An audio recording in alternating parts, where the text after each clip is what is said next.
Hello friends, welcome UPSC preparation only channel में आपका स्वागत है।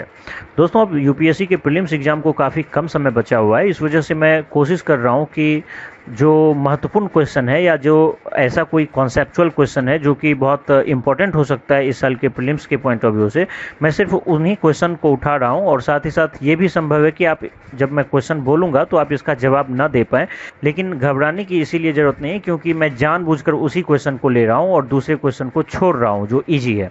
तो चलिए आज का जो ये सेशन है उसको स्टार्ट करते हैं और इसमें हम लोग ज्योग्राफी के क्वेश्चन को सॉल्व करेंगे।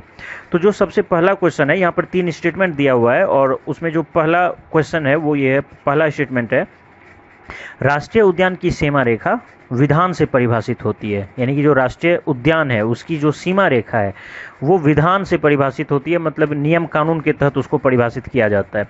दूसरा है कि आरक्षित जैव क्षेत्र की घोषणा वनस्पति जात और प्राणी जात की कुछ विशिष्ट प्रजातियों के संरक्षण के लिए किया जाता है। यानी कि जो आरक्षित जैव क्षेत्र है और आरक्षित जैव क्षेत्र की जो घोषणा है वो वनस्पति जात और प्राणी जात की कुछ विशिष्ट जातियों के संरक्षण के लिए किया जाता है। और तीसरा स्टेटमेंट है, वन्य प्राणी अभयारण्य में सीमित जीवीय हस्तक्षेप की अनुमति होती है। तो यहाँ पर सबसे पहले ये कॉन्सेप्ट आपको क्लियर करना जरूरी है कि जो 3 चीज़ है नॉर्मली, राष्ट्रीय उद्यान, वन्यजीव अभयारण्य और जैवमंडलीय आरक्षित क्षेत्र, तो ये तीनों क्या है और इन तीनों में क्या अंतर है। देखिए, जो राष्ट्रीय उद्यान होता है वहाँ पर कुछ जितना भी मान लीजिए जीव है, प्राणी जात जो भी है, कोई जानवर हो या पक्षी हो या कोई भी किसी भी तरह का जीव है, तो हर जीव का समान रूप से वहाँ पर संरक्षण किया जाता है। मतलब कोई भेदभाव नहीं किया जाता है, कोई विशिष्ट जाति का केवल संरक्षण वहाँ पर नहीं किया जाता है। हर जीव का समान रूप से राष्ट्रीय उद्यान में संरक्षण होता है। लेकिन जो वन्यजीव अभयारण्य होता है वहाँ पर कुछ विशिष्ट जीवों का ही केवल संरक्षण किया जाता है।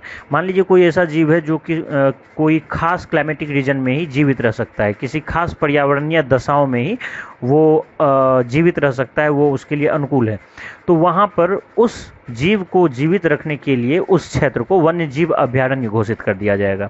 यानी कि वन्य जीव अभयारण्य जो होता है वहाँ पर कुछ विशिष्ट प्रजाति के जीवों का ही संरक्षण किया जाता है। लेकिन जो राष्ट्रीय उद्यान होता है, जो अभी आपको मैंने बताया, वहाँ पर हर जीव का समान रूप से संरक्षण किया जाता है। तो एक अंतर आप यहाँ पर देख लीजिए कि राष्ट्रीय उद्यान में हर जीव का समान रूप से संरक्षण, लेकिन जो वन्य जीव अभयारण्य होता है वहाँ पर कुछ विशिष्ट प्रजाति के ही जीवों का संरक्षण किया जाता है। दूसरा फर्क ये है कि जो राष्ट्रीय उद्यान होता है वहाँ पर बिल्कुल भी मानव का कोई हस्तक्षेप नहीं किया जाता है वहाँ पर, यानी कि मानवीय गतिविधियों को पूर्ण रूप से प्रतिबंधित किया गया है राष्ट्रीय उद्यान में।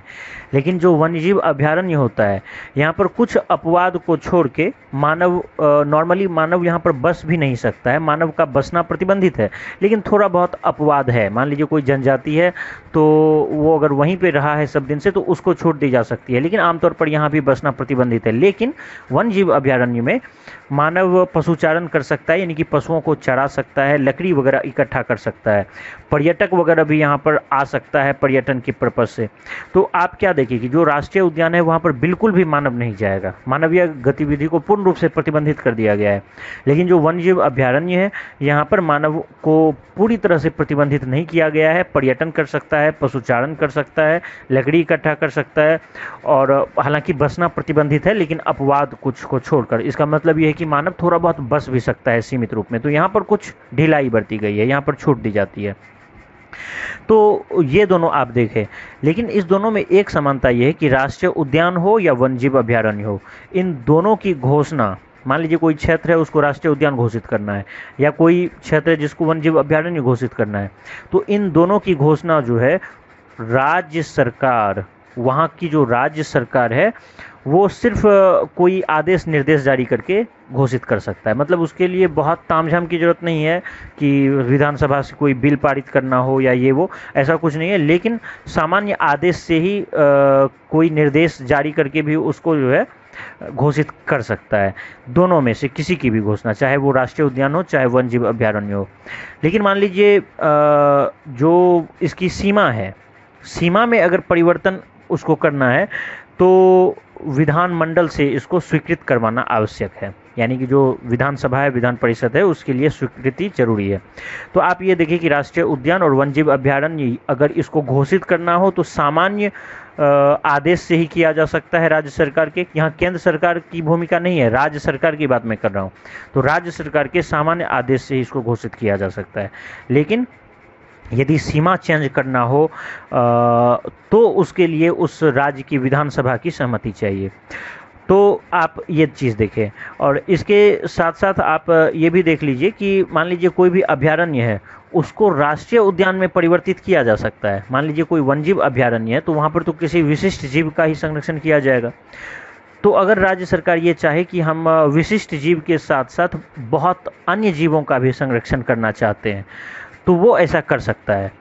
लेकिन यदि कोई राष्ट्रीय उद्यान किसी क्षेत्र को घोषित किया गया है जहाँ पर हर जीव का संरक्षण हो सकता है, उसको फिर वन्यजीव अभयारण्य घोषित नहीं किया जा सकता है।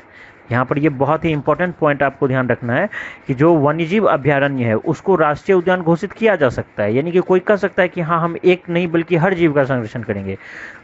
लेकिन कोई ऐसा क्षेत्र जहाँ पर हर जीव का ऑलरेडी संरक्षण हो रहा है, जहाँ की जैसे कि राष्ट्रीय उद्यान में हर जीव का संरक्षण हो रहा है, उसको वन्यजीव अभयारण्य नहीं घोषित किया जा सकता है।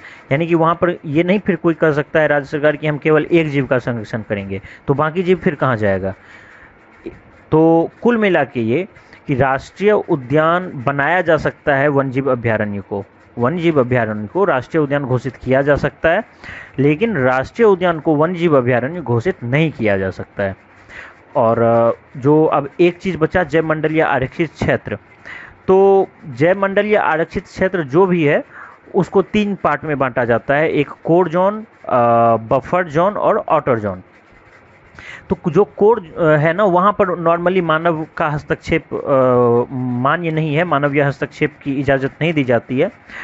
और बफर जोन है, वहाँ पर सीमित रूप से इसकी इजाज़त दी जाती है। लेकिन जो आउटर जोन है वहाँ पर मनुष्य बस भी सकता है और हर काम जो परंपरागत तरीके से करता है वहाँ पर कर सकता है। तो जैव मंडल या आरक्षित क्षेत्र, मान लीजिए कोई बहुत बड़ा एरिया है, बहुत ही विशाल एरिया है, तो वहाँ पर जहाँ पर जो कोर जोन है, सबसे भीतरी हिस्सा जो है उस क्षेत्र का, जहाँ पर मूल रूप से जितना भी जीव जंतु है वहाँ पर रहता है, जहाँ पर उसको नुकसान पहुँचाया जाए तो वो विलुप्त हो सकता है, तो उस क्षेत्र को कोर जोन घोषित कर दिया गया। उसके बाहर का जो क्षेत्र है जहाँ पर उतना ज़्यादा जीव जंतु का जो संघन मतलब कंसंट्रेशन है वो उतना ज़्यादा नहीं है, तो वहाँ पर उसको बफर जोन घोषित कर दिया गया। वहाँ पर सीमित रूप से इजाज़त दी जाती है। और जो आउटर जोन है वहाँ पर मानव हर चीज़ कर सकता है, हर गतिविधि कर सकता है। तो इस तरह से हम लोग देखें कि राष्ट्रीय उद्यान क्या है, वन्यजीव अभयारण्य क्या है और जैव मंडलीय आरक्षित क्षेत्र क्या है। देखिए, राष्ट्रीय उद्यान वर्तमान में 105 है, यानी कि 105 ऐसा क्षेत्र है जहाँ पर हर जीव का समान रूप से संरक्षण किया जाता है। वन्यजीव अभयारण्य वो 531 है, 531 ऐसा क्षेत्र है जो वन्यजीव अभयारण्य जिसको घोषित किया गया है।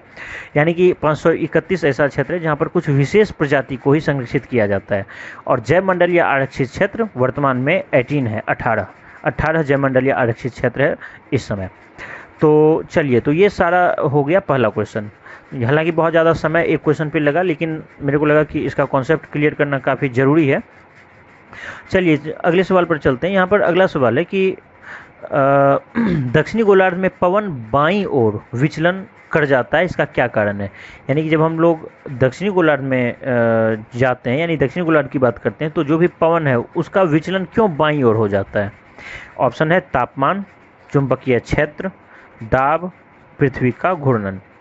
तो यहाँ पर आप ये जान लें कि उत्तरी गोलार्ध में जो पवन है उसका विक्षेपण दाईं ओर हो जाता है। दाईं ओर कहने का मतलब वो क्लॉकवाइज घूमता है, और जो दक्षिणी गोलार्ध है वहाँ पर एंटी क्लॉकवाइज घूम जाता है जो भी पवन है। तो इसकी वजह जो है वो पृथ्वी की घूर्णन है, यानी कि पृथ्वी की घूर्णन गति की वजह से अपकेंद्रीय बल उत्पन्न होता है। अच्छा, आप इसका एक छोटा सा एग्जाम्पल ये देख सकते हैं कि मान लीजिए आप हर कोई अपने बचपन में क्या होता है कि जब हम लोग बचपन में थाली में दूध और चावल या कुछ भी खा रहे होते हैं तो हम लोग ज़ोर ज़ोर से उसको घुमाते हैं। घुमाने की वजह से जो भी दूध है वो थाली के किनारे किनारे काफ़ी कंसंट्रेट हो जाता है और बीच का हिस्सा खाली हो जाता है। इसका मतलब क्या है कि जब भी कोई चीज़ घूमेगी तो एक अपकेंद्रीय बल उत्पन्न होगा जो उस पदार्थ को बाहर की ओर फेंकेगा। तो पृथ्वी भी जब घूमती है तो एक अपकेंद्रीय बल उत्पन्न होता है, जिसकी वजह से जो है उत्तरी गोलार्ध में जो हवा है वो दाईं ओर घूम जाती है, ध्रुव की ओर चली जाती है।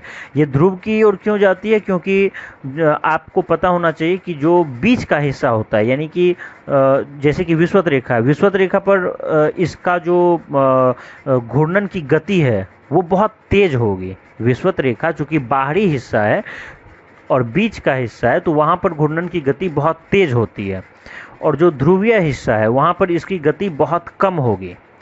तो इस वजह से उत्तरी गोलार्ध में क्लॉकवाइज हवा भाग जाती है। और ये सिर्फ हवा की बात नहीं है, जैसे कि अगर जलधारा है, जलधारा भी जो है, पानी भी, अगर मान लीजिए अगर अटलांटिक महासागर की बात करेंगे, अफ्रीका की रीजन से अगर वो नॉर्थ अमेरिका की रीजन में आ रहा है, मान लीजिए जलधारा, तो वो भी नॉर्थ हेमिस्फीयर में क्लॉकवाइज यानी कि ऊपर की ओर चला जाएगा, कनाडा की ओर चला जाएगा, गल्फ स्ट्रीम जैसे जलधारा है, और साउथ हेमिस्फीयर में दक्षिणी गोलार्ध में वो नीचे की ओर आ जाएगा, यानी कि एंटी क्लॉकवाइज घूम जाएगा। उसी तरह से ये हवा भी है।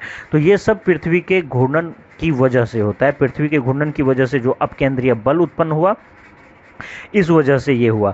आप इसका एक छोटा सा एग्जांपल ये भी देख सकते हैं कि मान लीजिए आप कोई झूला है, जैसे कि एक बचपन में आप घोड़ा वाला झूला झूलते होंगे, तो घोड़ा वाला जो झूला जो गोल गोल घूमता है, घोड़ा पर हम लोग बैठते हैं, तो अगर कोई आदमी घोड़ा पर बैठा हुआ है तो वो बहुत तेज़ी से घूमेगा और काफ़ी बाहर की ओर वो चला जाएगा। उसका घोड़ा जो डंडे से लगा हुआ है ऊपर स्टिक से, वो बाहर की ओर चला जाएगा। लेकिन अगर कोई आदमी जो बीच का जो रॉड है, जहाँ से जो केंद्र है, जहाँ से वो चारों ओर घूम रहा है, अगर वहाँ पर कोई बैठ जाए तो केवल वो चारों ओर घूमेगा बहुत ही इजी वे में, उस पर फोर्स बहुत कम लगेगा, वो धीरे धीरे घूमेगा। लेकिन जो बाहर की ओर है, घोड़े पर बैठा हुआ, वो बहुत तेज़ी से घूमेगा, उसकी गति बहुत तेज़ी से बहुत तेज़ होगी। तो वही कारण है कि अगर कोई विषुवत रेखा पर है तो वहाँ पर जो पृथ्वी की घूर्णन गति है वो बहुत तेज़ रहेगी। लेकिन ध्रुव पे बैठा हुआ अगर मान लीजिए कोई है, तो वो केवल चारों ओर घूमेगा और बहुत धीमी गति से घूमेगा। तो जो घूर्णन गति है वो ध्रुव पर बहुत धीरे रहेगी और विषुवत रेखा पर बहुत तेज़ होगी। इस वजह से विषुवतीय रेखा के आसपास अगर मान लीजिए जो भी पवन है, तो वो उत्तरी गोलार्ध में दाईं ओर मुड़ जाएगी यानी कि क्लॉकवाइज, और दक्षिणी गोलार्ध में बाईं ओर यानी कि एंटी क्लॉकवाइज। इसका जो है जो पवन का जो ये विचलन है, इसका चुंबकीय क्षेत्र से कोई लेना देना नहीं है, दाब से कोई लेना देना नहीं है। दाब कितना भी कुछ हो, पृथ्वी की घूर्णन गति इतनी तेज है कि वो उसको विचलित कर देगी, और साथ ही साथ इसका तापमान से भी कोई लेना देना नहीं है।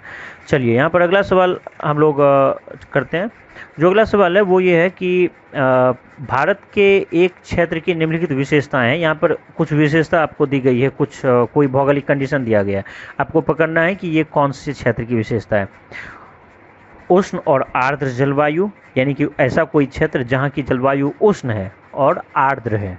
साथ ही साथ वहाँ पर 200 सेंटीमीटर की वर्षा होती है, वार्षिक वर्षा, और 1100 मीटर तक की वहाँ की ऊंचाई है पहाड़ी ढाल की, यानी कि वहाँ जो पहाड़ी ढाल है उसकी ऊंचाई 1100 मीटर है, और 15 डिग्री से 30 डिग्री सेल्सियस तक का वहाँ पर टेम्परेचर है वार्षिक रूप से। तो आपको ये बताना है कि निम्नलिखित उपजों में से कौन सी एक उपज उस क्षेत्र में होगी, यानी कि सरसों, कपास, काली मिर्च और वर्जीनिया तंबाकू। इन चार फसलों में से कौन सी ऐसी फसल है जो वहाँ पर होगी। तो यहाँ पर हम लोगों को ये देखना है कि वो क्षेत्र कौन सा है। उष्ण क्षेत्र है। उष्ण क्षेत्र यानी कि आप कह लीजिए कि उष्ण कटिबंधीय क्षेत्र है, 30 डिग्री दक्षिणी गोलार्ध से 30 डिग्री उत्तरी गोलार्ध तक का वो क्षेत्र है, और वो आर्द्र जलवायु, यहाँ पर वर्षा भी काफ़ी होती है इसका मतलब। साथ ही साथ 200 सेंटीमीटर से अधिक वर्षा होती है, बहुत ज़्यादा वर्षा वहाँ पर हो रही है, और वो ढाल है, क्योंकि यहाँ पर दिया है कि 1100 मीटर तक की ऊंचाई के पहाड़ी ढाल है वहाँ पर, तो ढाल है और उसकी ऊंचाई 1100 मीटर है। और देखिए टेम्परेचर भी जो है ना तो बहुत ज़्यादा है ना बहुत कम है, यानी 15 डिग्री सेल्सियस टेम्परेचर से 30 डिग्री सेल्सियस, 30 डिग्री से ज़्यादा रहता, मान लीजिए 40-45 तो बहुत ज़्यादा टेम्परेचर होता। अगर 30 डिग्री 15 डिग्री से कम होता तो उसको बहुत कम मानते। ये बीच वाला है, ना तो बहुत ज़्यादा है ना बहुत कम है। अब हम लोगों को पकड़ना है कि कौन सा होगा। देखिए यहाँ पर ऑप्शन है सरसों, कपास, वर्जीनिया तंबाकू, काली मिर्च।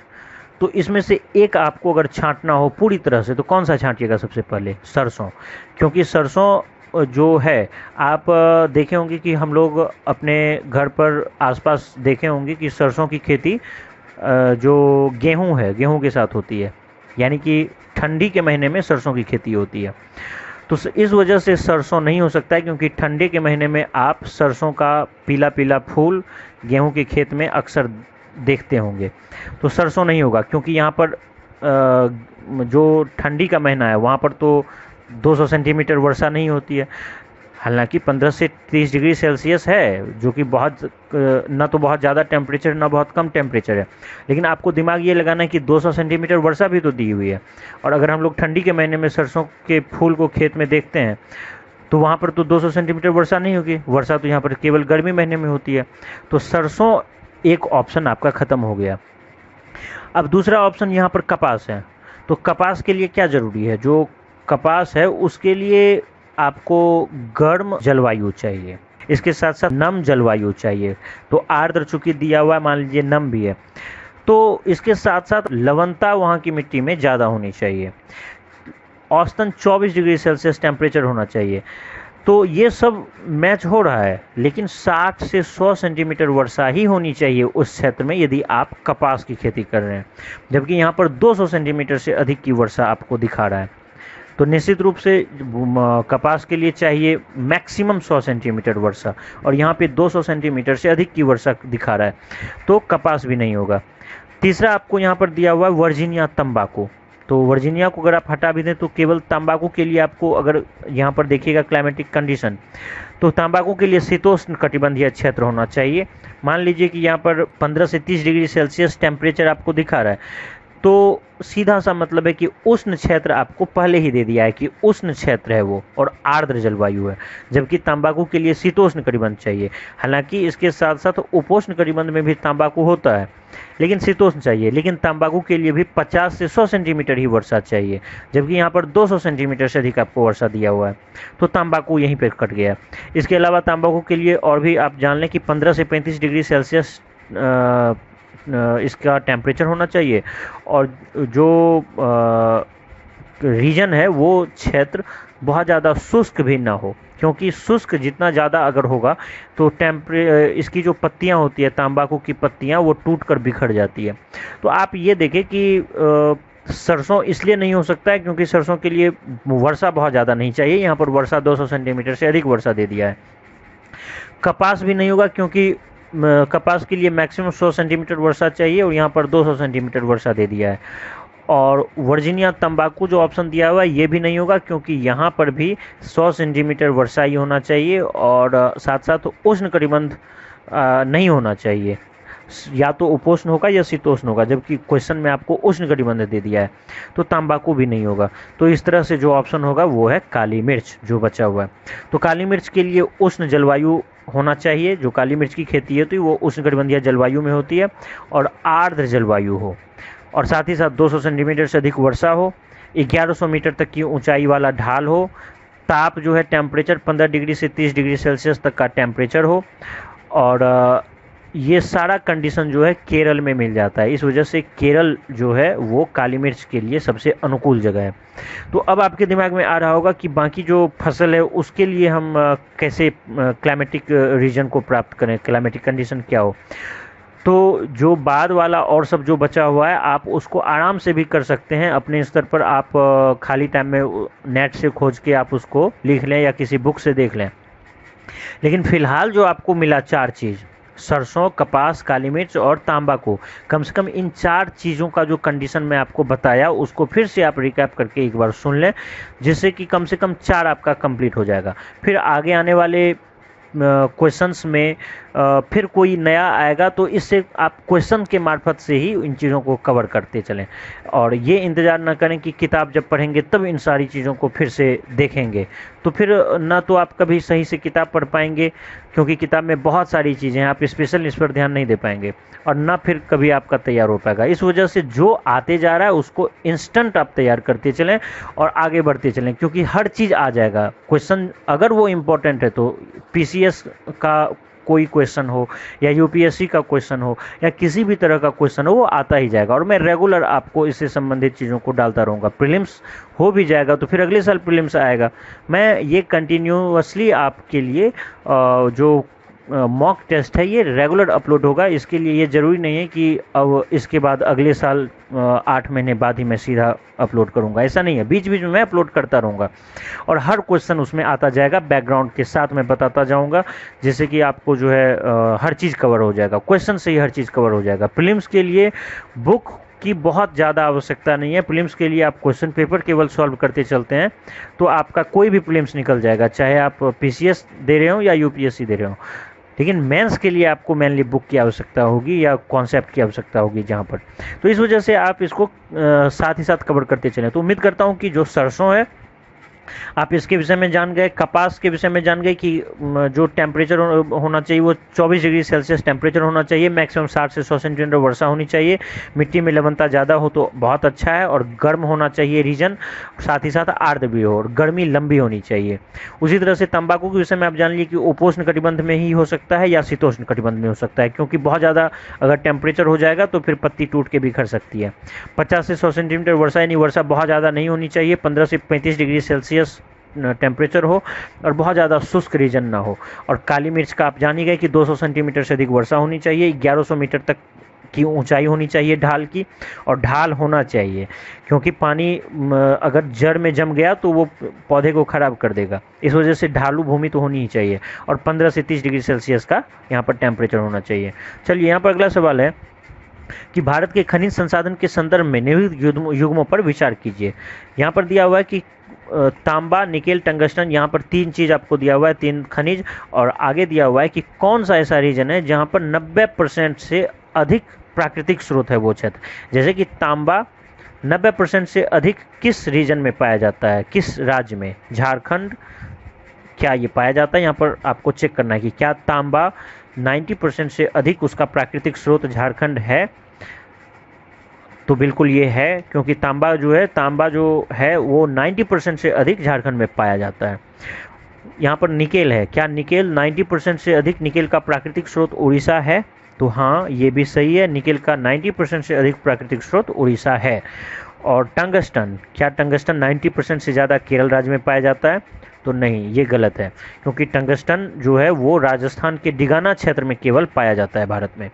तो आप यहाँ पर क्या देखें कि तांबा जो है वो झारखंड में अधिकांश पाया जाता है, यानी कि तांबा का अगर कोई एक राज्य आपको बताया जाए तो झारखंड, और झारखंड के बाद यदि कोई है तो राजस्थान। अब आप ये ना सोचें कि लोहा नहीं हो पाया या एल्युमिनियम नहीं हो पाया या कोई और नहीं हो पाया, उसकी चिंता ना करें आप। यहाँ पर सिर्फ तांबा देखें अभी, फिर आगे जो क्वेश्चन आएगा उसमें हर चीज़ कवर होता चला जाएगा।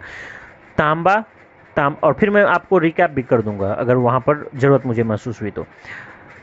तांबा जो है वो अगर सबसे ज़्यादा पाया जाता है तो झारखंड में, 90% से अधिक प्राकृतिक स्रोत यहीं पर है, और ओवरऑल देखा जाए तो टोटल 44% स्रोत जो है वो तांबा का ही है। परसेंट को गोली मार दें, तांबा जो है वो झारखंड में पाया जाता है। और दूसरा जो है सबसे बड़ा रीजन वो राजस्थान है, यानी कि तांबा झारखंड में सबसे ज़्यादा पाया जाता है और उसके बाद राजस्थान में पाया जाता है। निकेल जो है वो निकेल उड़ीसा में सबसे ज़्यादा पाया जाता है, और उड़ीसा में जो है क्योंझर, मयूरभंज और कटक, इन सब क्षेत्रों में ये निकेल पाया जाता है, और पूरे भारत का लगभग 92% पाया जाता है उड़ीसा में निकेल। और इसके बाद जो टंगस्टन है, आपको मैं बता दिया कि ये केरल में नहीं पाया जाता है, जैसा कि ऑप्शन में था, ये राजस्थान में पाया जाता है। तो कुल मिला के आप ये देखें कि तांबा झारखंड और दूसरे स्थान पर राजस्थान, निकेल जो है वो उड़ीसा, और टंगस्टन जो है वो राजस्थान के डिगाना क्षेत्र में। चलिए यहाँ पर जो अगला सवाल है वो ये है कि भारत में भूमि उपयोग वर्गीकरण का सन्निकट निरूपण निम्नलिखित में से कौन सा है?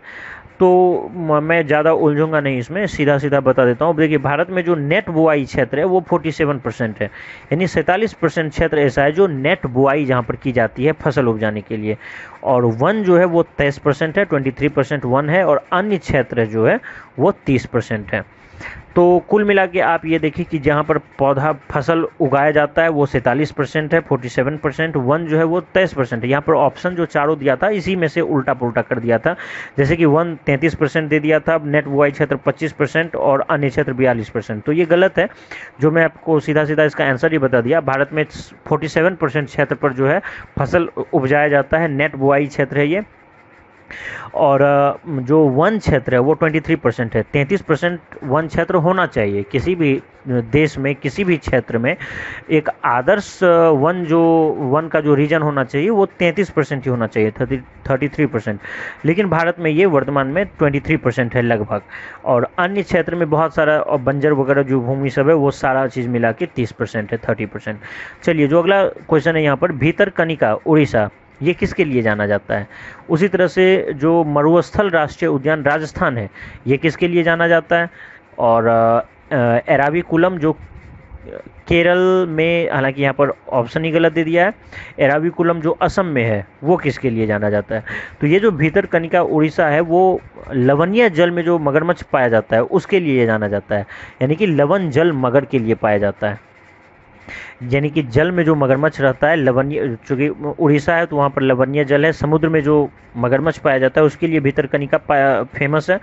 मरुस्थल राष्ट्रीय उद्यान, ये राजस्थान में एक राष्ट्रीय उद्यान का नाम है, मरुस्थल राष्ट्रीय उद्यान। ये महान भारतीय सारंग के लिए फेमस है, यानी कि ग्रेट इंडियन बस्टर्ड के लिए ये जाना जाता है। और जो एराविकुलम है ये यहाँ पर केरल में दिया हुआ है, जो कि गलत है। एराविकुलम असम में है। ये हुलुक गिवन जो एक प्रजाति है उसके लिए पाया जाता है। हुलुक गिवन एराविकुलम असम में पाया जाता है। चलिए यहाँ पर जो अगला क्वेश्चन है वो है कि भारत में निम्नलिखित में से किस प्रकार का वन सर्वाधिक वृहद क्षेत्र में पाया जाता है? ऑप्शन है पर्वतीय, यानी कि सबसे ज़्यादा जो वन है वो कौन सा वन सबसे ज़्यादा क्षेत्र में पाया जाता है? तो ऑप्शन है पर्वतीय आर्द्र शीतोष्ण वन, उपोष्ण शुष्क सदाबहार वन, उष्णकटिबंधीय आर्द्र पर्णपाती वन और उष्णकटिबंधीय आर्द्र सदाबहार वन। तो ज़्यादा ऑप्शन में नहीं उलझना है। और हालांकि ये उलझन की एक और चीज़ें होती है कि इस तरह का जो नाम दिया जाता है ना, ये अलग अलग तरह का नाम आ जाता है। पर्वतीय आर्द्र शीतोष्ण वन, उष्ण शुष्क सदाबहार वन, तो आपको नाम से ज़्यादा इसके फीचर को समझने की जरूरत है। अब ये समझना आपको है कि उपोष्ण अगर दिया तो शीतोष्ण जो उष्ण कटिबंध है 30 डिग्री तक उष्ण कटिबंध है दोनों गोलार्ध में, उसके ठीक ऊपर का जो 30 से 35 सबका रीजन है 35 तक वो उपोष्ण हुआ। तो यहाँ पर सीधा सीधा मैं बता देता हूँ कि उष्ण कटिबंधीय आर्द्र पर्णपाती वन जो है वो सबसे ज़्यादा भारत में पाया जाता है, 37%। जैसे मान लीजिए उष्ण कटिबंधीय आर्द्र सदाबहार वन जहाँ पर बहुत ज़्यादा वर्षा होगी और बहुत तेज़ गर्मी पड़ेगी, वो मात्र 8% क्षेत्र है। लेकिन उष्ण कटिबंधीय आर्द्र पर्णपाती वन जो है जहाँ पर वर्षा भी थोड़ी कम होगी, जैसे 200 सेंटीमीटर से अधिक वर्षा है तो वो नहीं, 100 सेंटीमीटर से 200 सेंटीमीटर तक की वर्षा जो होगी उसको हम लोग आर्द्र पर्णपाती वन बोलते हैं। और टेम्परेचर बहुत ज़्यादा ना हो, कम टेम्परेचर हो। तो उष्णकटिबंधीय आर्द्र पर्णपाती वन भारत में सबसे ज़्यादा है, 37%। और उष्णकटिबंधीय आर्द्र सदाबहार वन ये मात्र 8% क्षेत्र पे है। और बाकी और जितना भी ऑप्शन में था वो इससे भी कम है। तो चलिए अगला सवाल यहाँ पर है कि तमिलनाडु भारत में कारखाना निर्मित सूत का प्रमुख उत्पादक है, इसका क्या कारण है? यानी कि तमिलनाडु में जो है कारखाना निर्मित सूत जो है सबसे ज़्यादा उत्पादन होता है, क्या वजह है इसकी? तो यहाँ पर देखिए इस राज्य में ऑप्शन दिया हुआ है कि इस राज्य में काली कपास मृदा किस्म की मिट्टी की प्रधानता है। यानी कि जो काली मिट्टी है जो कि कपास के लिए बहुत उपयुक्त मानी जाती है, तो काली कपास मृदा किस्म की मिट्टी की प्रधानता है। और दूसरा, कुशल श्रमिक प्रचुर मात्रा में उपलब्ध हैं। तो दोनों ऑप्शन यहाँ पर सही है। यानी कि जो तमिलनाडु है, तमिलनाडु में बहुत बड़े पैमाने पर काली कपास मिट्टी है, यानी कि काली मिट्टी को ही रेगुड़ मिट्टी बोलते हैं, जो कि कपास के उत्पादन के लिए बहुत ही अनुकूल माना जाता है। तो वो यहाँ पर बड़े पैमाने पर है। तो काली कपास मिट्टी भी उपलब्ध है, कुशल श्रमिक भी उपलब्ध है, साथ ही साथ जो है सस्ता जल विद्युत भी यहाँ पर मौजूद है। यानी कि जल विद्युत जो है वो भी काफ़ी सस्ता है। तो इस वजह से उस मिट्टी में स्थानीय कपास ही उपलब्ध हो जाता है, जो भी यहाँ पर मिल है। कहीं से आयात करने की बहुत ज़्यादा मात्रा में ज़रूरत नहीं पड़ती है। वहाँ पर काली मिट्टी ऑलरेडी अवेलेबल है, तो कपास की खेती बड़े पैमाने पर की जाती है, और इस वजह से वहाँ पर सबसे ज़्यादा, भारत में सबसे ज़्यादा जो सूती मिल है वो तमिलनाडु में ही है। 340 सूती मिल है टोटल तमिलनाडु में, और बाकी राज्य में इससे बहुत कम है अगर आप तुलना करते हैं तो कुल मिला के आप ये देखें कि तमिलनाडु में जो है कारखाना निर्मित जो सूत है उसका तमिलनाडु सबसे बड़ा केंद्र है, और उसकी वजह आप जान लिए कि यहाँ पर काली मिट्टी है, स्थानीय कपास उत्पादन हो जाता है, कुशल श्रमिक यहाँ पर बड़े पैमाने पर मौजूद हैं। तो चलिए ये सारा हो गया। अगले सवाल पर आते हैं। यहाँ पर अगला सवाल है कि हिमाचल प्रदेश से होकर बहने वाली नदियाँ कौन सी हैं। अब ये देखिए फैक्चुअल क्वेश्चन है। फैक्चुअल क्वेश्चन में आपको कोई दिमाग नहीं लगाना, चुपचाप याद रख लेना। यदि आप मैप को कवर कर रहे हैं तो आपको का मैप भी अगर आप कवर कर रहे हैं तो भी इस लेवल पर उसको कवर कर पाना जो है थोड़ा मुश्किल है। इस वजह से बेहतर ये हो कि इस तरह के क्वेश्चन को आप याद ही रखते चलें, याद ही कर लें उसको। बहुत सारी चीज़ों को याद ही रख लिया जाता है, हर चीज़ समझा नहीं जाता है। तो यहाँ पर आपको सीधा सीधा पूछ रहा है कि हिमाचल प्रदेश से कौन सा नदी बह रही है। ऑप्शन दिया हुआ है, मैं ऑप्शन पे नहीं जाऊँगा, सीधा आपको बता देता हूँ कि 4 नदी है जो हिमाचल प्रदेश में बहती है। अगर आप सिंधु जो भी जल क्षेत्र है, सिंधु का जो भी सहायक नदियां हैं, उन सब में आप अगर बात करें तो ऊपर से सिंधु और झेलम, ये एक सीक्वेंस में, आप नॉर्मली सीक्वेंस क्या है, सबसे ऊपर है उत्तर में सिंधु, झेलम, चेनाब, रावी, सतलज, व्यास। इस तरह से एक सीक्वेंस है। सिंधु, उसके नीचे झेलम, उसके नीचे चेनाब, फिर रावी, और फिर सतलज है, और इस सतलज की सहायक नदी है व्यास। तो ऊपर से 2 को आप छोड़ दीजिए, सिंधु और झेलम, इसको छोड़ दीजिए। बाकी जितनी भी नदी आप देखिए वहाँ पर झेलम को छोड़ के चेनाब, रावी, सतलज और व्यास, ये चारों नदियाँ तो वहाँ पर हैं ही हिमाचल प्रदेश में। इसके साथ साथ यमुना भी हिमाचल प्रदेश में है। यानी कि सिंधु झेलम को छोड़ के रावी, चेनाब, रावी, सतलज, व्यास, ये 4 है, और बाकी एक यमुना है। ये सारी नदियां हिमाचल प्रदेश से होकर बहती है। आप थोड़ा थोड़ा इसके विषय में जान लें। ये जो आप सबसे पहले सबसे ऊपर में मैं आपको चेनाब बताया, तो ये चेनाब जो है ये बारालाचाला दर्रा है एक हिमाचल प्रदेश में। तो ये जो नदी है ये बारालाचाला दर्रे के पास से निकलती है, ठीक है। और इसके अलावा रावी है, रावी नदी, और आगे जो मैं अभी आपको बताऊंगा व्यास नदी। तो रावी और व्यास ये दोनों नदी जो है रोहतांग दर्रे के पास से निकलती है। और जो सतलज नदी है, ये सतलज नदी राकस झील के पास से निकलती है। जैसे मानसरोवर झील से सिंधु नदी निकलती है, और ब्रह्मपुत्र नदी भी इसी से निकलती है। उसी के बगल में है राकस झील। तो इस राकस बगल में, मतलब उसके ठीक लेफ्ट में है राकस झील। तो राकस झील से जो है सतलज नदी निकलती है।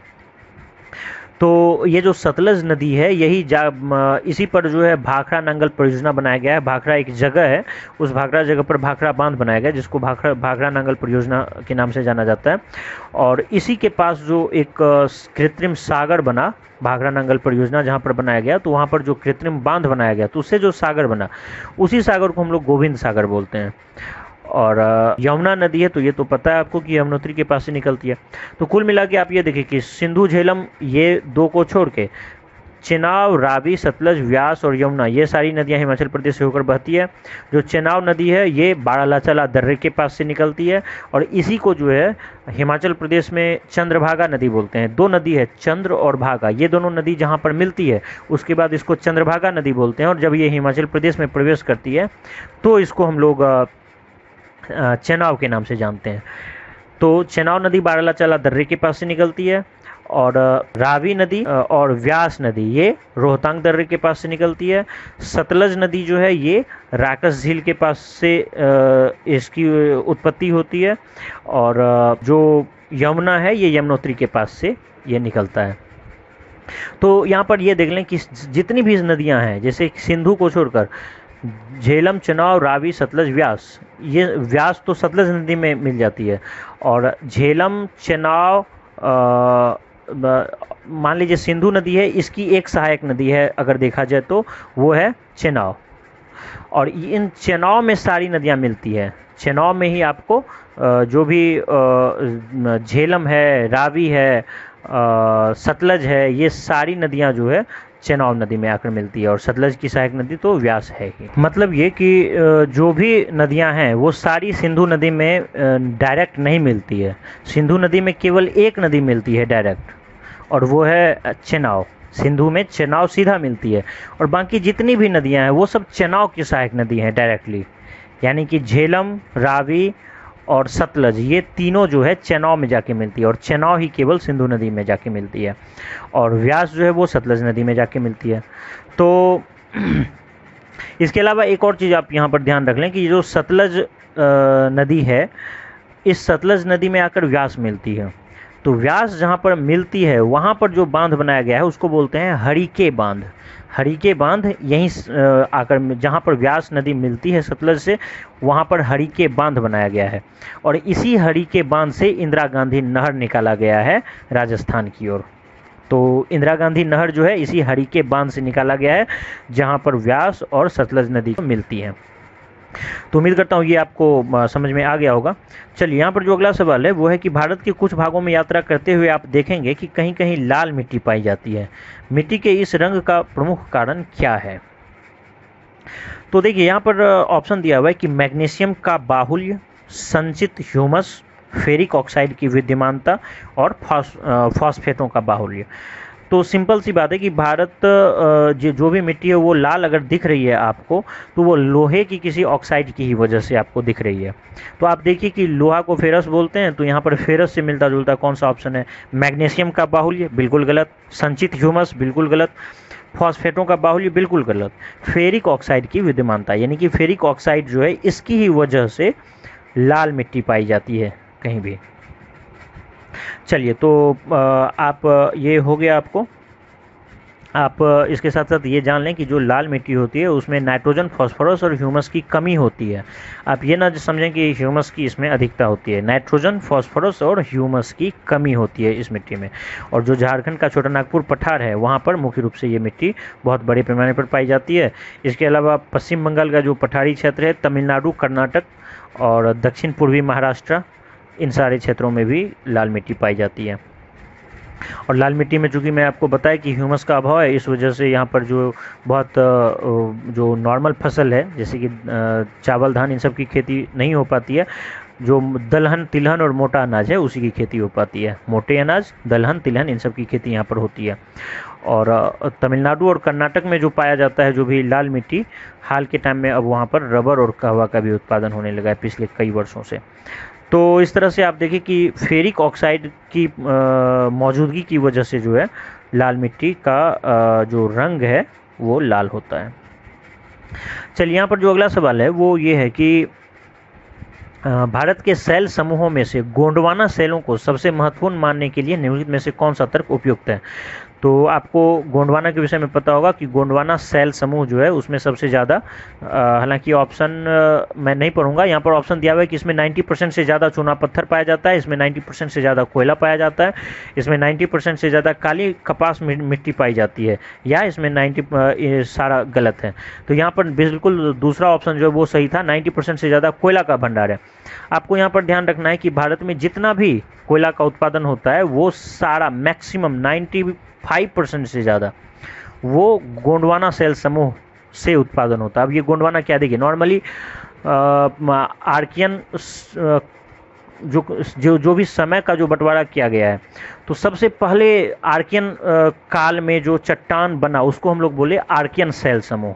यानी कि आर्कियन काल में जो भी चट्टान बना होगा उसको हम लोग बोल दिए कि ये आर्कियन काल का चट्टान है, यानी कि आर्कियन सेल समूह है। तो आर्कियन काल, उसके बाद आया धारवाड़ काल, यानी कि धारवाड़ काल में जो चट्टान बना उसको हम लोग बोले धारवाड़ सेल समूह। फिर कुड़प्पा, विंध्यन, गोंडवाना, ये नॉर्मली 5 सेल समूह, यानी 5 अलग अलग काल में जो चट्टान बना उसको हम लोग बोले सेल समूह। आप अगर सिंपल वे में इसको समझना चाहें, बहुत ज़्यादा पेचीदा करने की जरूरत नहीं है, सिंपली आप इसको समझें कि आर्कियन काल में चट्टान बना, धारवाड़ काल में चट्टान बना, कुड़प्पा काल में चट्टान बना, विंध्यन काल में चट्टान बना और गोंडवाना काल में चट्टान बना। अब यहाँ पर काल का जो ये नाम रखा गया है ये किसी क्षेत्र के नाम पे रखा गया है। जैसे कि मान लीजिए आंध्र प्रदेश में यदि कुड़प्पा कोई जगह है वहाँ पे चट्टान बना और उस चट्टान की का जो एज निकाला गया वो मान लीजिए अगर निकाला गया बहुत साल पहले, लाखों वर्ष पहले, अगर मान लीजिए हजारों साल पहले उसका निकाला गया, तो उसका नाम दे दिए कि ये उस बीच में उस समय ड्यूरेशन में जो भी पूरे विश्व में कहीं भी चट्टान का निर्माण हुआ होगा तो हम लोग उसको बोले कि ये कुड़प्पा काल का चट्टान है। इस तरीके से इसका जो विभाजन किया गया है। तो आर्कियन काल में जो चट्टान बना है फिर उसके बाद धारवाड़ काल में कुछ चट्टान बना, कुड़प्पा काल में बना, विंध्यन काल में बना और सबसे बाद में गोंडवाना काल में चट्टान बना। तो ये जो गोंडवाना काल में चट्टान बना यहीं पर कोयला सबसे ज़्यादा पाया जाता है और ये सारा जो निक्षेप है वो सारा निक्षेप नॉर्मली जो कृष्णा गोदावरी जो भारत की नदियां हैं उसके आसपास और जो दामोदर नदी है, दामोदर नदी भारत में जो बंगाल की खाड़ी में की ओर है, तो दामोदर नदी, गोदावरी, कृष्णा, इन सब रीजन में जो है जो चट्टान पाया जाता है वो गोंडवाना काल का चट्टान है। और जितने भी कोयला का निक्षेप है जितना भी वो सारा इसी रीजन में पाया जाता है, 95-96% से भी ज़्यादा। तो यहाँ पर जो क्वेश्चन था वो यही था कि भारत के शैल समूहों में से गोंडवाना शैल समूह को सबसे महत्वपूर्ण किस कारण से माना जाता है। तो गोंडवाना शैल समूह में ही भारत का 95-90% से 96% से ज़्यादा कोयला पाया जाता है, इस वजह से ये फेमस है। और आप जान लें कि ये जो भी भारत से कोयला निकाला जाता है इस गोंडवाना काल के चट्टान से, तो वो सारा बिटुमिनस प्रकार का कोयला है। चलिए यहाँ पर अगला सवाल है कि लूनी नदी के संदर्भ में आपको बताना है कौन सा सही है। यह बहकर खंबात की खाड़ी में मिल जाती है, यह बहकर कच्छ की खाड़ी में मिल जाती है, यह पाकिस्तान में बहते हुए सिंधु की एक सहायक नदी में विलीन हो जाती है, यह कच्छ के रन के दलदली भूमि में विलुप्त हो जाती है। तो ऊपर का तीनों गलत था। जो ये है ना तो ये कच्छ की खाड़ी में जा पाती है ना खंबात की खाड़ी में जा पाती है। कच्छ की खाड़ी और खंबात की खाड़ी आपको पता होगा गुजरात में है। गुजरात का जो बीच वाला हिस्सा है यानी कि गुजरात का जो ऊपर में है वो कच्छ की खाड़ी है, नीचे खंबात की खाड़ी है। तो ना तो ये कच्छ में जा पाता है ना खंबात की खाड़ी में। ये निकलता जरूर है अरावली पर्वत से, लेकिन अरावली पर्वत से निकलने के बाद ये रास्ते में ही विलीन हो जाता है, चूँकि वो दलदली भूमि है, दलदल में एक तरह से विलुप्त सा हो जाता है। चलिए, यानी उसको कह सकते हैं कि लोग कच्छ के रन में वो विलुप्त हो जाता है। चलिए अगला है यहाँ पर कि कौन सा युग्म सही है। आपको यहाँ पर चेक करना है गोविंद सागर, मैचिंग करना है क्या सतलज से, ये सतलज दिया हुआ है इसके सामने, क्या ये सही है। तो अभी मैं आपको जस्ट बताया था कि गोविंद सागर झील जो है सतलज नदी पर बनाया गया है। सतलज नदी पर जो है दो बांध एक तरह से आपको हो गया। एक तो भाखड़ा नांगल परियोजना यहीं पर शुरू की गई थी, भाखड़ा बांध बनाया गया था और इसी भाखड़ा बांध के पास जो जलाशय बना, जो सागर बना, उसको गोविंद सागर बोले। और इसी पर आगे जाके इसी सतलज नदी से जहाँ पर व्यास नदी आके मिलती है तो वहाँ पर हरि के बांध बनाया गया और उसी हरि के बांध से जो है पंजाब से इंदिरा गांधी नहर निकाला गया। तो आप यहाँ पर जो ऑप्शन दिया हुआ है वो ये है कि गोविंद सागर और डैश दे के दिया हुआ है सतलज, तो बिल्कुल सही है क्योंकि गोविंद सागर जो झील है वो सतलज नदी पर ही बनाया गया है। सतलज नदी पर जो भाखड़ा नांगल परियोजना बनाया गया है तो उसी से जो झील बना उसको सतलज नदी बोली, ये सही है। उसके बाद है कोल्लेरू झील, इसके आगे दिया हुआ है कृष्णा नदी, तो ये गलत है क्योंकि कोल्लेरू झील जो है वो गोदावरी और कृष्णा के बीच है। यानी कि देखिए आंध्र प्रदेश से होकर बंगाल की खाड़ी में मिल रही है गोदावरी नदी भी और आंध्र प्रदेश में ही नीचे है कृष्णा नदी। तो गोदावरी नदी और कृष्णा नदी के दोनों के बीच में जो झील है एक, उसको बोलते हैं कोल्लेरू झील। तो ये केवल कृष्णा नहीं होगा, यहाँ पर गोदावरी और कृष्णा दोनों होगा। तीसरा यहाँ पर दिया हुआ उकाई जलाशय, तो उकाई परियोजना जो है ताप्ती नदी पर बनाया गया है, ये बिल्कुल सही है। और चौथा है वुलर झील, वुलर झील जो है झेलम नदी पर है, जो कि आप अभी देख लें। तो वुलर झील जो यहाँ पर झेलम नदी पर है। आप देखे थे कि सिंधु नदी झेलम, सिंधु झेलम चेनाब रावी सतलज व्यास ऐसे था।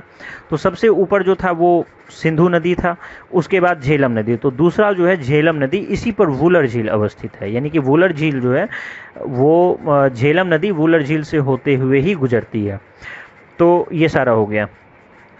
तो चलिए यहाँ पर आप फिर से देख लें, गोविंद सागर ये सतलज नदी से जुड़ा हुआ है, कोल्लेरू झील गोदावरी और कृष्णा दोनों से जुड़ा हुआ है, आंध्र प्रदेश में।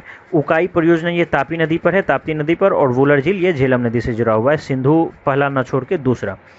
चलिए यहाँ पर जो अगला सवाल है वो ये है कि टेक्सास, यहाँ पर 3 ऑप्शन दिया हुआ है, आपको पकड़ना है कौन सही कौन गलत।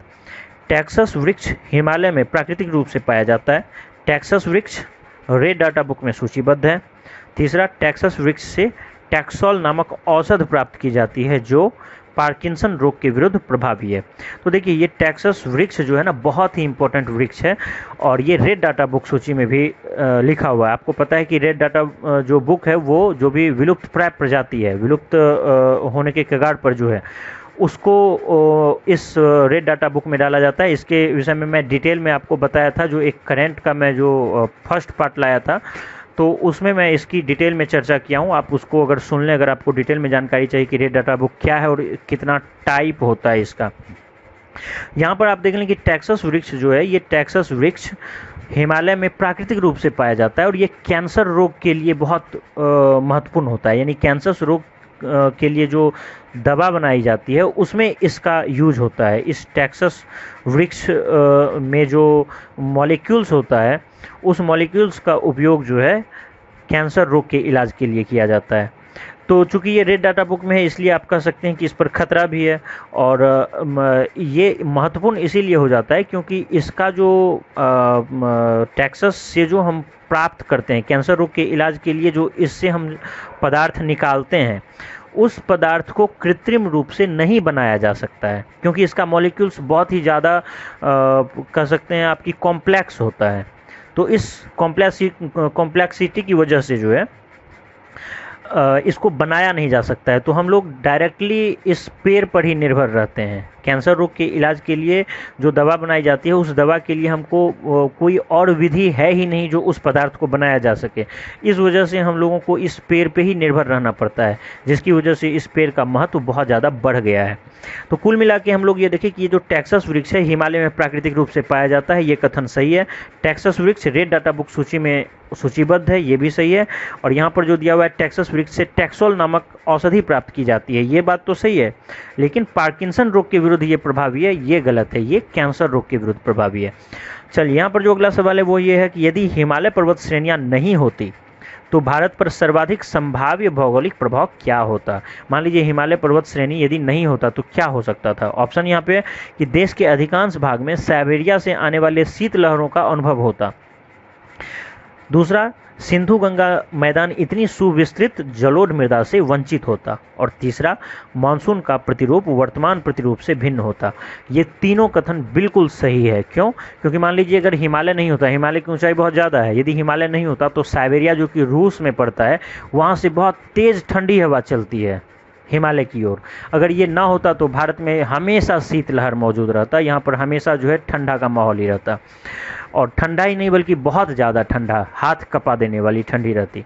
दूसरा, यहाँ सिंधु गंगा मैदान इतनी सुविस्तृत जलोढ़ मृदा से वंचित होता है। आपको पता है कि जितनी भी हिमालय से नदियाँ निकलती हैं उसी से जो मिट्टी का जो प्रसार हुआ है, जलोढ़ मिट्टी, उसी के निक्षेप से जो मिट्टी यहाँ पर फैली है उसी को हम लोग जलोढ़ मिट्टी बोलते हैं।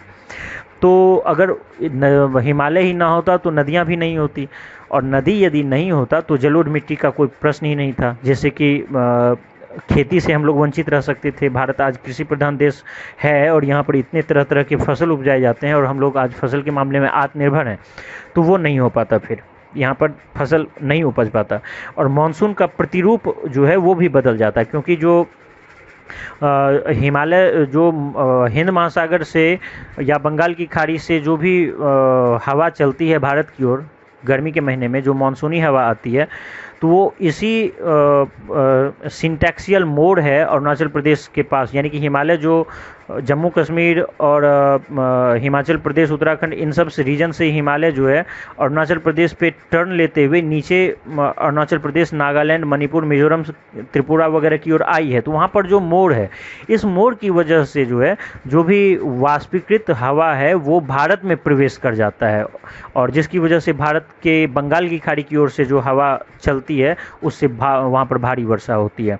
साथ ही साथ अगर अरब सागर से भी हवा चलती है तो इसी हिमालय की ऊंचाई की वजह से जो है भारत में वर्षा रुक पाती है। यदि हिमालय नहीं होता तो जो भी यहाँ पर हवा है जिसमें वाष्प मौजूद है जो कि वर्षा करवा सकती थी, तो वो फिर भारत में वर्षा नहीं करवा के फिर ये हवा बहुत आगे तक चली जाती, असीमित क्षेत्र तक, और ये फिर दूसरे देश में वर्षा हो सकता था करवाती। भारत में फिर वर्षा भी नहीं हो पाता सही से, तो मानसून का प्रतिरूप जो है वो भी परिवर्तित हो जाता। तो यहाँ पर वही है कि साइबेरिया में से आने वाली शीतलहरों का भारत में अनुभव होता, साथ ही साथ जलोढ़ मृदा जो है उससे हम लोग वंचित हो जाते और मानसून का जो प्रतिरूप है वो भी बदल जाता। चलिए अगले सवाल पर आते हैं। यहाँ पर अगला सवाल है कि पृथ्वी ग्रह पर उपयोग के लिए उपलब्ध अलवण जल यानी कि मीठा पानी कुल प्राप्त जल की मात्रा के लगभग 1% से भी कम है। और दूसरा ऑप्शन है कि पृथ्वी ग्रह पर पाए जाने वाले कुल अलवण जल यानी मीठा पानी का 95% ध्रुवीय बर्फ छत्रक एवं हिमनदों में आबद्ध है। यहाँ पर जो पहला ऑप्शन है वो सही है और दूसरा ऑप्शन गलत है। अब समझ लेते हैं क्या है। देखिए पृथ्वी पर आपको पता है कि पृथ्वी पर जो भी 70% जलीय पार्ट है, यानी कि पृथ्वी पर 70% जल है और 30% भाग स्थल है। अब ये जो भी 70% आपको जलीय भाग है उसमें केवल 2% या 3% ऐसा हिस्सा है जो कि ताज़ा पानी है, फ्रेश वाटर है, और बाकी जो भी है मतलब 98% लवणीय जल है, वो ताज़ा पानी पीने लायक नहीं है। और जो मात्र 2% या 3% हिस्सा ताज़ा पानी वाला है उसमें भी 2/3 भाग वो ग्लेशियर के रूप में जमा है, और जो 1/4 जो बचा हुआ है उसका 1/4 हिस्सा और कुछ ज़्यादा हिस्सा वो अन्य चीज़ों में है, जैसे कि जो अंडरग्राउंड वाटर टेबल है उसमें जमा है, यानी कि भूमिगत जल के रूप में है, या फिर सतह पर जो जल मौजूद है उसके रूप में है। तो कुल मिला के आप अगर देखेंगे तो केवल 1% हिस्सा ही इतने जल में से वो पीने लायक है। देखिए 70% जलीय भाग है, 30% स्थलीय भाग है। इन 70% में से 2 या 3% ऐसा हिस्सा है जो कि ताज़ा पानी का है, और बाकी 97% या 98% जो है वो पीने लायक नहीं है। जो 2 या 3% पीने लायक है उसमें भी 2/3 हिस्सा है वो ग्लेशियर के रूप में जमा है, और इसके अलावा बहुत सारा हिस्सा जो है वो भूमिगत जल के रूप में है, या सतह पर जो मान लीजिए नदी वगैरह के रूप में जल है उन सब के रूप में मौजूद है। सिर्फ 1% ऐसा हिस्सा है जो हम लोग पी सकते हैं। तो यहाँ पर जो ऑप्शन था ये कि पृथ्वी ग्रह पर उपयोग के लिए उपलब्ध मीठा पानी कुल प्राप्त जल का मात्र 1% से भी कम है, तो ये बिल्कुल सही है। और दूसरा है कि पृथ्वी ग्रह पर पाए जाने वाले कुल अलवण यानी कि मीठा पानी का 95% ध्रुवीय बर्फ छत्रक एवं हिमनदों के रूप में आबद्ध है। ये कथन इसीलिए गलत है क्योंकि पीने लायक जितना भी पानी है उसका 2/3 हिस्सा ही बर्फ के रूप में जमा है, यानी कि अगर 2/3 देखें तो 66% होना चाहिए, यहाँ पर 95% दिया हुआ है जो कि गलत है। तो चलिए ये हो गया। और अगला क्वेश्चन हम लोग देखते हैं कि किसी एक भौगोलिक क्षेत्र की सुस्पष्ट विशेषताएं निम्नलिखित हैं, यानी कि कुछ आपको यहाँ विशेषता दिया जा रहा है, आपको बताना है कि किस क्षेत्र की वो विशेषता है। मतलब वो जलवायु जो है वो कोउष्ण जलवायु एवं शुष्क जलवायु हो। कोउष्ण का मतलब बहुत ज़्यादा गर्मी ना हो, जैसे कि उष्ण जलवायु हो गया बहुत ज़्यादा गर्मी, कोउष्ण का मतलब उससे थोड़ा सा कम गर्मी। तो कोउष्ण जलवायु और शुष्क जलवायु हो, सुहाना और आर्द्र शीतकाल हो, यानी कि शीतकाल जो है वो सुहावना हो, और सुहावना मतलब ना तो बहुत ज़्यादा टेम्परेचर ज़्यादा हो ना टेम्परेचर कम हो, और आर्द्र शीतकाल यानी वर्षा काफ़ी ज़्यादा हो रहा हो, और सदाबहार ओक वृक्ष पाया जाता हो। तो मेरे समझ से आप अनुमान लगा लिए होंगे कि ये भूमध्य सागरीय क्षेत्र है। भूमध्य सागरीय जलवायु जो है उसकी एक विशेषता जो है वो सबसे अनोखा उसको बनाती है शीतकाल में वर्षा, यानी कि ठंडी के महीने में वहाँ पर वर्षा होती है। आप ये बात ध्यान में रख लें कि भूमध्य सागरीय जलवायु से संबंधित कहीं भी कोई भी क्वेश्चन अगर आपको पूछा जाएगा तो शीतकाल में वर्षा जरूर वहाँ पर ऑप्शन रहेगा। अगर वर्षा वो ऑप्शन नहीं रहता है तो आप दूसरे विकल्प पर विचार कर सकते हैं, लेकिन अगर कहीं पर शीतकाल में वर्षा दे दिया है तो आंख बंद करके आप भूमध्य सागरीय जलवायु मार लें। तो वही यहाँ पर दिया हुआ है कि सुहावना एवं आर्द्र शीतकाल, तो बिल्कुल सही है कि शीतकाल आर्द्र हो, यानी कि आर्द्र का मतलब वर्षा वहाँ पर होती हो तो बिल्कुल ये सही है, ये भूमध्य सागरीय जलवायु है। तो ये जो भूमध्य सागरीय जलवायु है, यहाँ पर जो है गर्मी का जो महीना होता है वो बहुत ज़्यादा गर्म भी नहीं होता है, 20 डिग्री से 27 डिग्री सेल्सियस वहाँ पर टेम्परेचर होता है। और ठंडा का जो महीना है वो बहुत ज़्यादा ठंडा भी नहीं होता है, यानी कि 4 डिग्री से 10 डिग्री सेल्सियस टेम्परेचर यहाँ पर होता है। तो ना हाथ कप कपाने वाली ठंडी यहाँ पर हो पाती है और ना ही आपको एसी लगाने वाली गर्मी ही हो पाती है, नॉर्मल बीच की स्थिति रहती है और काफ़ी अच्छा मौसम रहता है। साथ ही साथ जो है गर्मी में वर्षा नहीं हो पाती यहाँ पर। चलिए अगले सवाल पर आते हैं। ये अगला सवाल है कि यदि उष्णकटिबंधीय वर्षा वन काट दिया जाए तो यह उष्णकटिबंधीय पर्णपाती वन की तुलना में शीघ्र पुनर्योजित नहीं हो पाता है, क्यों? यानी कि मान लीजिए उष्णकटिबंधीय वर्षा वन है, उष्णकटिबंधीय सदाबहार वन जिसको आप कह सकते हैं, जहाँ पर बहुत वर्षा होती है, बहुत गर्मी पड़ती है, अगर उस क्षेत्र को काट दिया जाए, वहाँ के पेड़ों को काट दिया जाए, तो यह उष्णकटिबंधीय पर्णपाती वन की तुलना में जल्दी नहीं ठीक हो पाता है, यानी कि फिर से नहीं पैदा हो पाता है। मान लीजिए कि उष्णकटिबंधीय पर्णपाती वन है, वहाँ के पेड़ पौधों को अगर हम किसी भी कारण से काट देते हैं अपने यूज के लिए, तो फिर से वहाँ पेड़ पौधों का जो ग्रोथ है वो बहुत जल्दी हो जाता है और फिर से वो क्षेत्र जो है वन से ढक जाता है कुछ समय में, कुछ सालों में। लेकिन जो उष्णकटिबंधीय वर्षा वन वाला हिस्सा है, जहाँ पर बहुत वर्षा होती है, उस क्षेत्र में अगर काटते हैं तो वो बहुत ज़्यादा नुकसान हम लोगों को होता है, क्योंकि वहाँ पर फिर से वो नहीं ढक पाता है बहुत जल्दी, और उसको ढकने में बहुत साल लग जाता है, सालों साल लग जाता है। तो इसका क्या कारण है? ऑप्शन दिया हुआ है कि वर्षा वन की मृदा में पोषक तत्वों का अभाव होता है। वर्षा वनों में वृक्षों के प्रवर्धियों की जीवन क्षमता दुर्बल होती है। कितना क्लिष्ट हिंदी वर्ड का यूज किया गया है। वर्षा वन में वृक्षों के प्रवर्धियों की जीवन क्षमता दुर्बल होती है, यानी कि प्रवर्धियों यानी कि जो वृक्ष की प्रजातियां वगैरह हैं उसकी जीवन क्षमता दुर्लभ होती है। वर्षा वन की जातियां धीमी गति से बढ़ती है।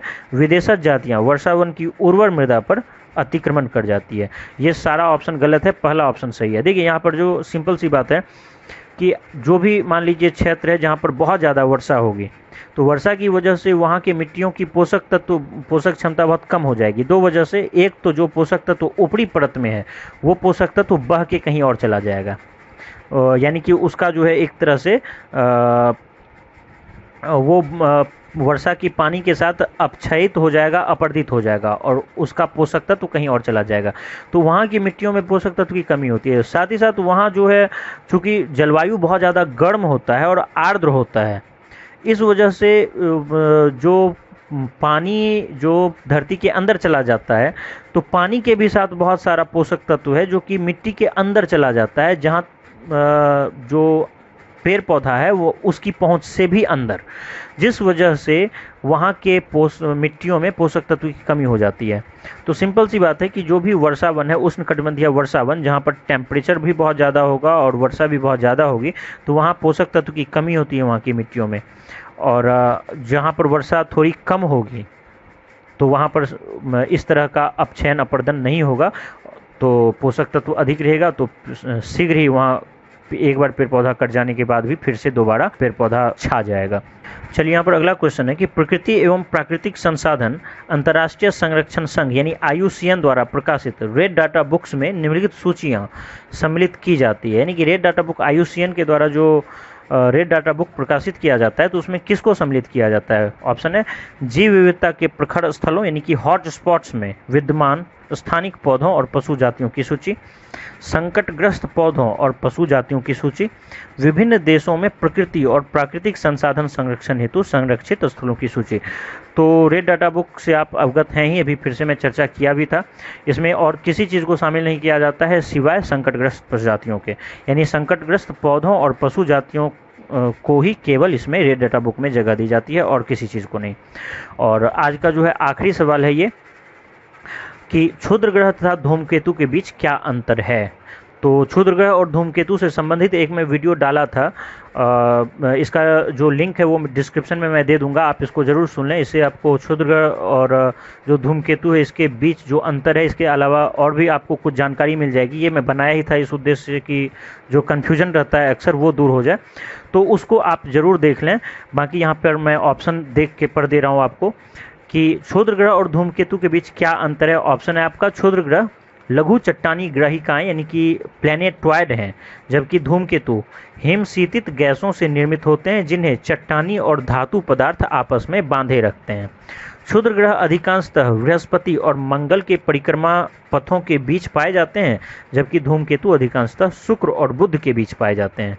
धूमकेतु गोचर दीप्तिमान पुच्छ दर्शाते हैं, जबकि क्षुद्र ग्रह यह नहीं दर्शाते। तो यहाँ पर जो दूसरा ऑप्शन है वो गलत है और पहला और तीसरा सही है। अब आप नॉर्मली ये जान लें कि जो क्षुद्र ग्रह है और धूमकेतु है, जो मंगल और बृहस्पति ग्रह है, इन दोनों के बीच असंख्य छोटा छोटा पिंड चक्कर काट रहा है, उसको हम लोग क्षुद्र ग्रह बोलते हैं। क्षुद्र ग्रह जो है मंगल और बृहस्पति के बीच जो असंख्य पिंड है वो चक्कर काट रहा है, उसको क्षुद्र ग्रह बोलते हैं। और जो धूमकेतु या पुच्छल तारा होता है, ये सूर्य के चारों ओर चक्कर काटता है, और सूर्य के चारों ओर जो चक्कर काटता है, इस क्रम में जब ये सूर्य के ये दरअसल बना हुआ होता है, जो भी धूल है, गैस है या बर्फ है हिमानी, तो इन सब चीज़ों से मिलकर धूमकेतु या पुच्छल तारा बना होता है। तो ये जब सूर्य के बहुत करीब जाता है ना, तो ये चमकने लगता है, यानी कि जो इसका पदार्थ है, ये चूँकि ये बर्फ़ और हिम वगैरह से बना हुआ है, तो इससे एक फुहार निकलता है, और इस गैसों के फुहार की वजह से ये बहुत ज़्यादा चमकने लगता है। तो इस वजह से इसको पुच्छल तारा बोलते हैं या धूमकेतु बोलते हैं। और सूर्य के चारों ओर चक्कर काटने के क्रम में जो है ये बहुत लंबा दिखने लगता है, पूंछ के समान। तो इसके विषय में मैं आपसे रिक्वेस्ट करूंगा कि इसके विषय में आप डिटेल में जानने के लिए एक बार वो वीडियो ज़रूर देख लें। बाकी फ़िलहाल जो ऑप्शन है उस हिसाब से अब मैं आपको फिर से ऑप्शन पढ़ रहा हूँ, उसको ध्यान से सुने कि क्षुद्र ग्रह लघु चट्टानी ग्रहिकाएँ यानी कि प्लैनेटॉइड होती है, जबकि धूमकेतु हिमशीतित गैसों से निर्मित होते हैं जिन्हें चट्टानी और धातु पदार्थ आपस में बांधे रखते हैं। यहाँ पर ऑप्शन देख के तो कोई भी डर जाए, लेकिन आप उसको अगर पकड़ने की कोशिश करेंगे तो बहुत आसान आपके लिए बन जाएगा। मैं अभी समझाया हूँ आपको कि क्षुद्र ग्रह जो चट्टान एक तरह से है और ये बृहस्पति और मंगल के बीच है, और यहाँ पर दिया हुआ है कि क्षुद्र ग्रह लघु चट्टानी ग्रहिकाएँ हैं, तो बिल्कुल ये सही है। जबकि धूमकेतु हिमशीतित गैसों से निर्मित होते हैं, यानी कि ये हिमानी और जो बर्फ़ है, धूल है, उसका जो उससे बना हुआ ये है, तो ये ऑप्शन सही है। और तीसरा ऑप्शन जो सही था वो ये था कि धूमकेतु जो है गोचर दीप्तिमान पुच्छ दर्शाते हैं, जबकि क्षुद्र ग्रह यह नहीं दर्शाते, यानी कि धूमकेतु जो है वो पूंछ की तरह दिखता है, पूंछ की तरह सूर्य के चारों ओर चक्कर खाता है और बहुत चमकीला हो जाता है जब ये सूर्य के करीब जाता है, तो ये सही है। और क्षुद्र ग्रह ऐसा नहीं करता है। और दूसरा जो था वो गलत था। यहाँ पर देखें, क्षुद्र ग्रह अधिकांशतः बृहस्पति और मंगल के परिक्रमा पथों के बीच पाए जाते हैं, जबकि धूमकेतु अधिकांशतः शुक्र और बुध के बीच पाए जाते हैं। पहला पॉइंट तो ठीक था कि क्षुद्र ग्रह बृहस्पति और मंगल के बीच है, बिल्कुल सही है, लेकिन जो धूमकेतु है वो शुक्र और बुध के बीच नहीं है, वो सूर्य के चारों ओर चक्कर काटता है और बहुत लंबे लंबे टाइम के अंतराल पर। तो उम्मीद करता हूँ ये वीडियो आपको पसंद आया होगा। धन्यवाद।